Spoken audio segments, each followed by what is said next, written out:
అభివృద్ధిపై పలు శాఖల అధికారులతో ఎమ్మెల్యే రెడ్డప్పగారి మాధవిరెడ్డి సమీక్ష నిర్వహించారు. 8 కోట్ల నిధులతో బుగ్గవంక సుందరీకరణ, అడ్డంకికి తయారైన ఎలక్ట్రిక్ పోల్స్ తొలగింపుపై అధికారులతో చర్చలు చేశారు. 6 ఏళ్లుగా నిరుపయోగంగా ఉన్న టిడ్కో ఇళ్లకు అవసరమైన మౌలిక వసతులు కల్పించి లబ్ధిదారులకు అందించేందుకు ప్రత్యేక చర్యలు తీసుకోవాలని అధికారులను ఎమ్మెల్యే ఆదేశించారు. కడప నగరం చిన్నదైనప్పటికీ జనాభా అధికంగా ఉన్నారు. నగరంలో చెత్తాచెదారం పెరిగిపోతోంది. పారిశుద్ధ్యంపై ప్రత్యేక డ్రైవ్ నిర్వహించాలని మున్సిపల్ అధికారులను ఆదేశించారు.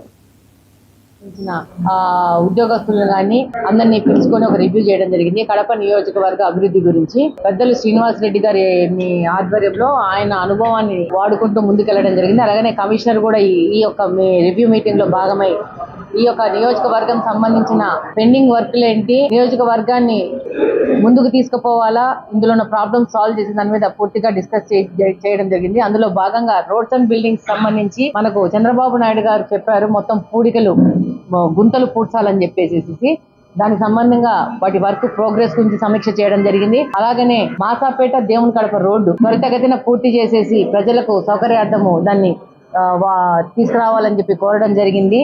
ఆ వర్క్ కూడా ముందుకు తీసుకుపోయేసి దాన్ని త్వరితగతిన ఫినిష్ చేయమని చెప్పేసి అడగడం జరిగింది.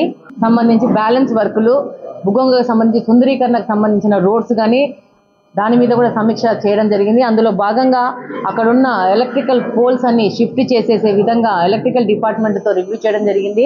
అలాగే రంగారెడ్డి జిల్లా మహేశ్వరం